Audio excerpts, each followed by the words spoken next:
Hello, everyone. Welcome. Thanks for joining us today. We're glad you are listening. We are talking about healthy self talk today. What that looks like, what unhealthy looks like. We're going to give you a couple things that you can practice. It actually came to mind because I was recently talking with a client about the importance of how we talk to ourselves through this journey and part of our healing journey, our own individual work. And when you've been told certain things your whole life, whether it's family of origin, culture, whatever, you believe certain things about yourself. Betrayal trauma also creates a lot of beliefs about yourself.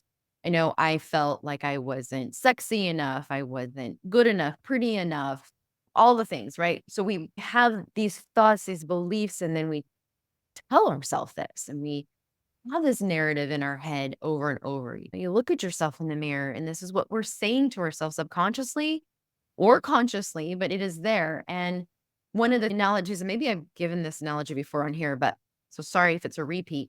But one of the analogies I was giving my client this time, because we were working on positive self talk, and she's like, this is so hard. Like, I just keep hearing the negative voice. I keep hearing the negative messaging. And you're like, what's wrong with me? Why can't I get this? So I gave her this, albeit silly analogy, but I feel like it serves its point. So if you think of your brain as like a mountain, and for those of you who've been hiking or know what hiking is or a trail, you'll get this. But when you think of a trail that you go up, you're like, oh, I'm going to go hike up this mountain. You follow the trail, a trail that's been hiked and moved up and down often enough that you can call it a trail. It's clear. There's not maybe huge boulders in the way, the bushes and shrubbery being pushed back. So you can move up and down that trail fairly quickly. I like looking at that as a thought that you have thunk over and over and over. It's become pretty cleared out in your brain.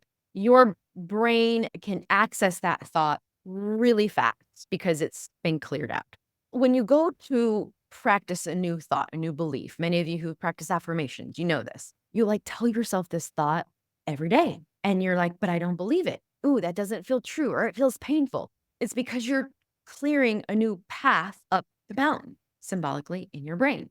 Yeah, you've got you in this machete and you're hacking away, creating a new trail. You've got to get the bushes out of the way. You're going to get scraped. It's going to be painful. You've got to move the boulders. It's going to be hard. You are creating a new path, a new neural pathway. Again, silly analogy, but I like the visual because I want those of you as you hear us talk today and we give you examples of affirmations or tell you to have healthy self-talk and it's really important. I just want to start off by validating it is hard. It is hard to believe something new. It's hard to think something new about yourself. And if you haven't thunk it, I know that's not really a word, but it sounds fun. If you haven't thunk it over and over and over to create a pathway where you can access it quicker, it's going to feel painful. It's going to feel not true. You might not believe it or like it. My challenge, really, I'm giving you at the beginning, is to keep practicing because this really is an important part of your healing journey to have more healthy, positive self talk. Oh, it's foundational. Like, I think two of the biggest foundations of healing from betrayal trauma is self-care and self-compassion. Those two pieces. And it is interesting how many roadblocks we have to doing both of those. Hmm. And often we don't realize the blocks that are there until we actually, like you said, have to start going up the trail. And then we're like, oh, yeah, this actually is really hard. But those who are able to really learn how to do this, how to have this healthy self talk, to have this kindness within themselves, you are in your head and your body all day long. You spend more time with you than anyone else or anything. And so that influence and that power all day long, and even in the night for some of us, Hmm. it's incredibly influential and incredibly impactful. But I think sometimes some of the hard parts of this is a lot of times we're running off of messaging that isn't ours and has been there for so long, we have adapted it into ours without even realizing it. or they happened so young that we didn't even realize that it became part of our narrative that's just constantly going in the background. Yeah. No, it's so true. I was given an example on my other podcast around anger and how I just believed I was an angry person. I had anger problems and I was bitter and what's wrong with me? And this isn't my first marriage, but I was told this. I was told that I was angry. And as I was angry. I didn't know why at the time because I was hiding things, but I was. But I believed that it was because I was the problem and I was creating this in myself and what's wrong with me. And so I believed this and I was sharing how I had this experience after I separated and something had happened. I didn't get angry. And I remember walking out my front door and going, it was like this wave just hit me. And I was like, I'm not an angry person. No, I'm not. I'm not an angry person. I'm not bitter. It was just this it sounds silly, but it was this, like, pivotal moment of shifting in the way that I thought about myself and talked about myself because I had been told that for so long. And, yeah, so I love that you brought that up because it is huge, and I think this journey to piecing out these parts, these beliefs, these thoughts, how we talk to ourselves, where did that come from? And is that really do I want to believe this? Does this serve me? Do I like the result that I get from this? Are good questions to ask as you go through this. I'll give you some other tools later, but it's interesting when you start really diving in, right? I have been shocked at how many of these thoughts and beliefs have come from family of origin, culture that I didn't even realize, like very subconscious. Yeah. And I think it might be helpful if we just share a few of the common ones, either we see or we've experienced, Mhm. so we can recognize that they're there. Like that, when you said that story of being an angry person, there were multiple times in the first 14 years of my marriage that Luke would tell me, "You are really angry and you need to figure this out." And I would feel guilty. And I'm like, I know, I don't know what's wrong with me. And I had a very similar experience that I don't remember how far into recovery work, somewhere in the first year, realizing that when everything came out and I started living with knowing my reality and living in clarity, I had this awareness of I am almost never angry now. Like I'm sad, but my anger like went away almost overnight. And then realizing why I was angry and how that was my body trying to protect me. I had a massive wave of grief and just broke down crying of like, that's not who I am. And Yeah. I was who I was. And I even had an experience in my childhood one time where I was really frustrated with something and I like hit my hand on the clock and it's scaring me and going like, why did I do that? I can look back now and there were some things happening in my home at the time that I was responding to my environment, but that experience in my childhood, I took into my adulthood so that when at the time my husband went, "You're an angry person," I went, "Oh my gosh, I am." And I took that on as my reality Yeah. Yeah. and how it wasn't accurate. And I had to really unravel those pieces. Yeah. So my whole point in sharing that whole story is I totally forgot about that till you shared it. And so I think it would be helpful if we share a few examples of here's some common unhelpful thinking that we hear or see often that if you recognize you do this, this could be one of the areas that maybe we start rewiring. Yeah. The first one that came to my mind, and this is as far as I got, because this was such a sticky one for me, was like, I'm getting it all wrong. I think that's one that I notice a lot too with clients. Just I'm getting it all wrong. I'm going to be wrong. I might be wrong, but just that like I'm wrong, self-doubt, self-questioning. I think that one is a big one. That one is a huge one. Another one that I experienced a lot for myself and I hear often is I'm not enough. And there's so many things to that. Mhm. not enough for him to be faithful. I'm not pretty enough. I'm not sexy enough. I'm Mm. not fun enough. I'm not, I don't know. There's all the enoughs, the not enough. So I can relate to that 100% and too much. I Mm, so had the thought of I'm too much, I'm too loud, I'm too bold, I'm too bossy, I'm too whatever, I'm too high maintenance, or I don't know. I'm just making stuff up now, but like too much of something was also one. I was never told I was too much, but I was told my feelings were too much. That's how it came in my family growing Yeah. up. Yep. Still, this too much of something. You're too much. My feelings were too much. Yeah. Too And so much. that was one I really had to unravel. Yeah. Yeah. Other ones, a lot around looks. I hear a lot of negative thoughts around looks, Mhm, negative around intelligence, negative thoughts of, I should have seen it. I should have known. I mhm. should have been a fortune teller. I should have seen all the signs and taken action, even though I didn't know how to and had no skills or awareness. Yeah. Still, I should have. A Mm. lot of that. Or Not Christ-like. I'm not being Christ-like. I'm not being forgiving. I'm not. So there's that spiritual not enoughness mhm, aspect that I know I experience, but I see come in a lot too.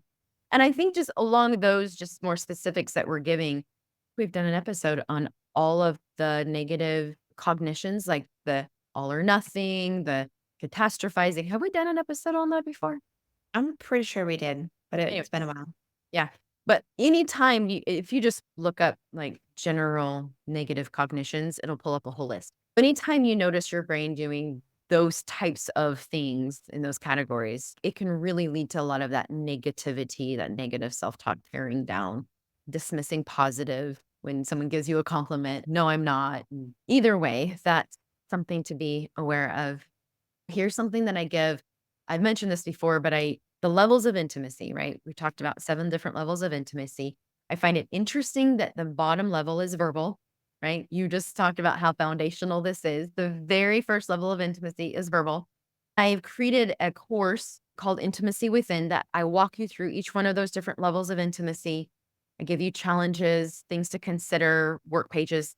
One of the things that I suggest in my workshop around verbal intimacy to do is the challenge, and not many people like it, but it works, is to start with looking at yourself in the mirror, get a pen and paper, stare at yourself in the mirror, and just start with 30 seconds. Just 30 seconds as you look at yourself. And I want you to notice every thought that comes to your mind and then just write it down. Walk away. Then do 60, then do 90, then do 120. And I want you to just keep track of all of those thoughts that you notice as you stare at yourself in the mirror, as you look at you. Pay attention to maybe some common thoughts. What are repeaters? Our brain likes to repeat things. Doesn't matter what kind of day we have. We could have the best day ever, and our brain's still going to offer us this damn thought. Oh, find the repeaters. But look for the ones that feel really, really true. But man, that's painful when I say that out loud or when I write that down. This is just one thing that you can do to start bringing your own awareness to your own negative self talk.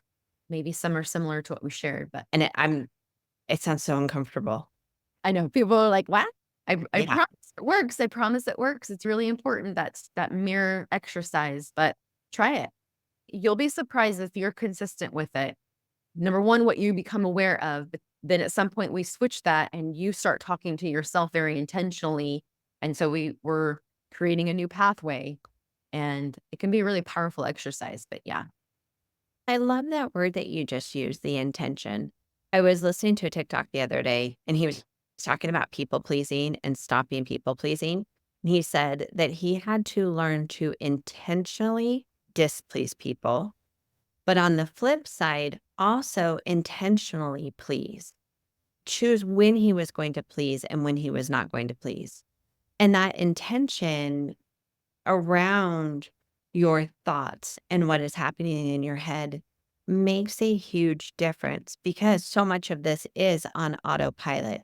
So Mhm. much of it has been cemented either early in our years of development or so many years in our primary relationship with our partner that it does become really automatic. And so we do have to intentionally take action. If we're going to lift weights and get stronger, it doesn't happen by just walking by the gym every day or walking through the gym. I actually have to stop.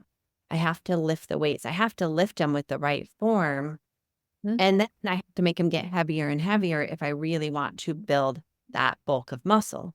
Which is the uncomfortable, which is the stretching, which is like I was saying before, machete up the hill.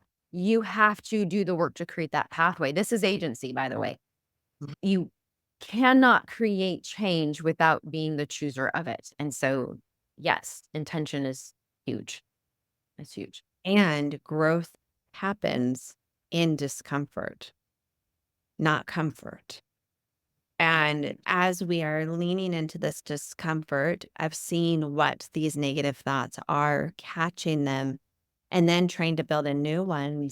Sometimes I'll do an assignment depending on what we're working on, but I'll have my clients sit there and write down what are messages you got growing up, messages from mom, messages from dad, rules of the family, messages about you, messages about the rules, messages about feelings. And then we write down as many of those as we can think of, and then we decide which messages do you want to go of? Which messages do you have you accepted that you no longer are willing to accept? Which ones are we going to start rejecting? You get to be the chooser of what we take moving forward. There's Mhm. going to be a process of moving things out and unraveling them and letting them go, but you do get to be the chooser of Yeah. what happened. Yeah. And I'm always hesitant talking about you being in this place of empowerment and chooser because when you go through betrayal, so much of the pain feels like I don't get to choose this. I don't get to choose this pain. I'm hurting and there's nothing I can do about that. And there are a lot of pain that just comes with it that we don't get to just think our way out of the pain. And as we intentionally choose how to frame that pain, how to process through that pain, what things we want to believe or internalize or think about ourselves, it does empower us how we heal from that pain. Mhm. Mhm. Yes, and I love that you're bringing this up. Something stands out to me that you and I both said as we were first starting this episode. That's not who I am. I said that, you said that. And I think this is why this is key and critical and important and a must, y'all, is that we don't realize that these thoughts that we are thinking, whether subconsciously from our childhood, what we're believing about ourselves, are formulating this identity. A lot of these thoughts, these beliefs that we're thinking we've identified with. Like you heard me say, I'm not an angry person. I was identifying myself as an angry person rather than I am a person who's experiencing anger. And there Mhm, is such a difference. And just mhm. that reframe alone can help you feel more empowered as you're sifting through the muck of it all, because it's still mucky. It's not going to feel great, but you can do so from a different place when you're like, okay, let me just separate who I am from these thoughts. That's a lot of the exercises that I like giving my clients or my groups is when you do this awareness work, you write things down. I know it takes time. I know a lot of you are like, I don't have time for that crap. But I promise this is with this intention and this taking of the time, it does create a little distance between you and your thoughts. So going back to the extras, one of the exercises I give when I write down for 60 seconds, 125 minutes. I think I've gotten myself up to 10 minutes, which is that's I think the most I've done. But as I'm making those notes, it really is I want to say sad. Maybe I need to come up with a different word, but it's sad when I can look at these thoughts that I've thunk about myself for so long and believed and made it my identity rather than going, actually, that's not me. That isn't me. And I'm not going to accept that anymore. I'm not going to take that anymore. Being able to give that back to whoever gave it to me is really empowering. Trauma sometimes can disconnect us from knowing who we are. And so if you start this and you're feeling of this I don't know who I am. Am I an angry person? Am I a happy person? Am I a sad person? If you find yourself with those type of questions, just know trauma can disassociate you from that awareness. Mhm, And this is a beautiful opportunity then to sit with that of what do I value? What is important to me? Do mhm, I find joy? Is there things that I am excited about or passionate about? A lot of times I've had clients who go, I don't even know what I like anymore. I don't know what I like to do. I don't know what food I like. I don't know what color I like. That's okay. Notice what things you've been running off of, and you do get to take some time and learn about yourself in this process. mhm, So if you find yourself going, I don't know, I don't know, I don't know, that's okay. We mhm. start there. Start wherever you're at. Yeah. There's lots of different places and ways that you can start where it's not so jugular or big either. Just when you were saying that, it reminded me, I think I maybe did this on my Believing in You group, but I had them just get to know the food that they like. Like, you don't have to do this with big, intense things. Just start with something a little bit more fun and everyone eats. And so you're already doing it. Let's just bring our awareness and attention into this. So, what am I eating? Why am I putting nuts on my salad? Is this because I'm supposed to? Or do I really want to? Like, why am I choosing this nut? Like, I know it sounds silly, but maybe start with where you're at in your food and get to know yourself and what you like and what you don't like. I remember doing this years ago and I decided that pizza is its own food group for me. I'm going to add a new food group. I love pizza. What do you like? Why do you like it? What do you like on it? Why are you eating this? Get curious. And that's a really simpler, I'm making up a lot of words today, y'all. It's some easier way to approach this with something you're already doing, which is I love those ideas. You're turning your attention back towards you. You're turning the focus towards you, which is really key here. So a couple things to think. We wanted to give ideas of healthy. Alana, what would you say, maybe like 2 or 3 of your new self-talk, healthy self-talk phrases that you now tell yourself where you didn't before? I don't think I have any new ones. I have my old, which is I can do hard things. I have a quote on my wall that I've had for years, and it says, positive mind, positive vibes, positive life. It is really easy and hard to get caught up in negativity and how hard it is. Oh, another one I have. So I like quotes. That's what speaks to me. By the way, and that's what I was gonna say, is you have to find what speaks to you because what will speak to one client will not even resonate with another. But I have a quote on my wall and it says, "A ship in the harbor is safe, but ships were never meant to just sit in a harbor." And I will remind myself of that, of I want to put myself out there and go do things.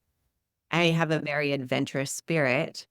And when I went through trauma, that part of me was deeply injured.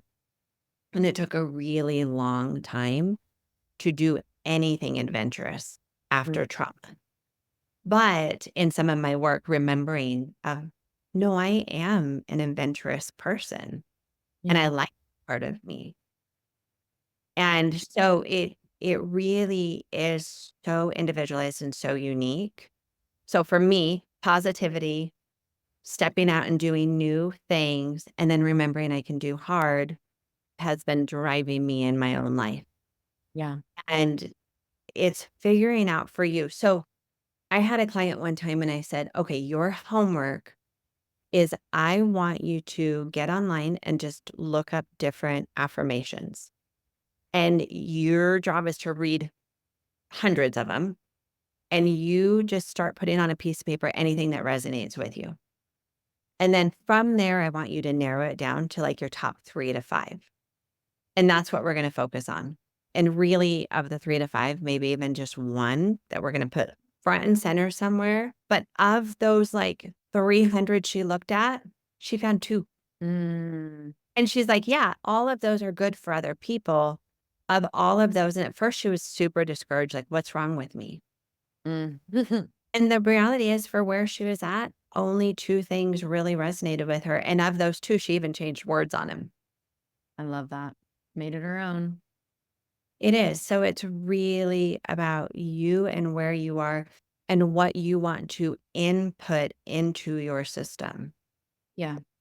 I like that you added quotes. My first quote was, I can do all things through Christ, which strengthens me. I felt so unprotected. I felt so vulnerable, and believing in a Christ that could protect me and stand in front of me is what helped me do the hard things, what helped me do the scary thing, brave things that I did not want to do. And so I would just, I had that on a sticky note and I had it everywhere. I still have my original sticky note that I over a decade ago wrote, but it's that quote really helped me do the hard things. And then I'm 100% of worth and value. And I remember sticky noting that everywhere. Because I did not believe that I was enough. I did not believe that I was 100%. I thought that everything that happened to me, everything I did, just docked that and made me less. And so I was functioning from, I'm just 40%. And so I'm only worth 40%. And I needed to, and I wanted to believe that. And for me, it was a whole new concept, honestly, this concept of core self, higher self, untouched by trauma. Like, what? So I love IFS, but this thought of I am 100% of worth and value no matter what. And I just kept thinking it over and over to try and believe that. It took time, but that was an important one for me. I wanted to believe that so bad because I'd never before believed that. Those two come to mind for me. One thing I want to add is you all are doing this. I think this is what separates affirmations from really working on a new belief. I just want to encourage you to get your body involved. I think sometimes we will think something over, and there's definitely power in that, and it's purposeful. I want to encourage you to get your body involved. So, what I mean by that is when you say, I am 100% of worth and value, let's just say you're practicing that. I want you to put your hand over your heart, your stomach, maybe just a little closer to your throat, wherever you feel like you want that to resonate. And I want you to feel that start to come and enter into your body. You might feel nothing at first, and that's okay. You're not doing anything wrong. But I want you to put your hand over intentionally over where you think that might show up or where you want that to reside. So I would, my heart, because I want that to be in my heart. And just take a deep breath. And every time you think that thought, touch your body, connect to your body. When trauma happens to us, we're disconnected from our body and in so many ways. So I like adding this piece because I think it gives that um, sustainability factor where a lot of times affirmations don't stick. I think if we can connect to it in our body, has a better chance of sticking. I love that. Yeah, incorporating that mind, body, and spirit. Yeah. And again, be patient with the process. You do not rewire your brain overnight. A lot of the negative thinking, the cognitions, that's a great thing to work on in therapy or coaching. And then finding what resonates for you and speaks to you, and then letting that have time to take hold with lots of repetition. Yeah. Yeah. Oh, self care, self compassion, talking kindly to yourself. It's hard work, but so important and foundational. Thank you for hanging out with us this week. And we look forward to seeing you all next week. Hello. I want to tell you about something we have upcoming that is super exciting. And I will be so fast with this, or maybe not because you'll want to hear more, but we have an intensive coming up to heal from betrayal trauma. This is for women who are looking to heal at any stage in your journey, because what we are really going to focus on in this intensive is somatic body healing. And all of our bodies are at different stages in our healing journey. So whether you're on day one and you're just trying to get that stabilization and that balance, or you are 3 and 4 years in and you have this trauma that's still stored in there that you are just trying to figure out, how do I get this out and finally be free of this and move forward? We're tackling all of that. This intensive is not about you going and just sitting and listening to people talk. Because the reality is, you listen to this podcast, you hear people talk, and you can get on YouTube and listen to podcasts and read books and get that information all day long. What you don't get is the opportunity to be with other people who get it. Not only will all of the professionals working on this intensive, which I think there's like 10 of us who are doing this, all doing different parts of this, not only have we all been through our own betrayal, and so you get that first hands-on knowledge, all the other women who are participating have also experienced betrayal.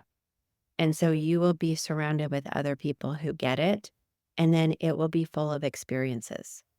So whether it's a nature hike or it's trauma yoga or it's a guided meditation together and we get to process together and talk about it, or we're doing a sound bath, or we are doing parts work and we're drawing out parts maps and we're sharing them with each other and we're understanding at deeper levels. Everything that you'll be doing in this intensive is experiential. So you will be experiencing healing, not just learning about healing. And it is in the beautiful valley next to huge mountains of Utah. Our office is in Spanish Fork, Utah. We'll be meeting at the office, but we'll also be going up into the mountains for some of it as well. So come join us. Go to chooserecoveryservices.com. We actually have multiple intensives, but this is the one for those of you who listen to this podcast that I think you will find so beneficial and so healing. And we would love to have you join us. So, as always, thanks for hanging out with me just for a minute. I am excited to see you myself in person the end of August at the Healing, Revive, and Thrive Intensive. You heard me talk about the intimacy within self-paced course that I created in today's episode, and I just wanted to give you more information about how to start that for yourself. It is a self-paced course where I will walk you through all 7 levels of intimacy. They are video recordings, there's worksheets to go with it, challenges along the way. You can take it at your pace. One of the reasons why I made this self-paced is so that you can take the time to do these exercises that I offer. Ideally, you would then book a session with me or work with your current professional on the places that you get stuck as you go through this course. I'm all about awareness and how we just need to be more aware and see more into ourselves. That's what intimacy is, right? Into me, see. I want each of you to see into yourselves even more and connect back towards you, especially when betrayal disconnects you. Just in case you don't remember me saying this before, the 7 different levels of intimacy are verbal, cognitive, emotional, psychological, spiritual, physical, and sexual intimacy. Whether you are working towards your reconciliation of relationship or you're not quite sure if it's going to work out, either way, turning back towards you and connecting to yourself has to come first. I think this is a great way to see what comes up, what might be keeping you stuck, giving you that practice to start connecting back to you, finding you again. You can find the link in the show notes or go to amywoolsey.com. Intimacy within is going to help you continue to choose healing, to choose recovery, and it is absolutely going to help you to choose you. Take care, everybody.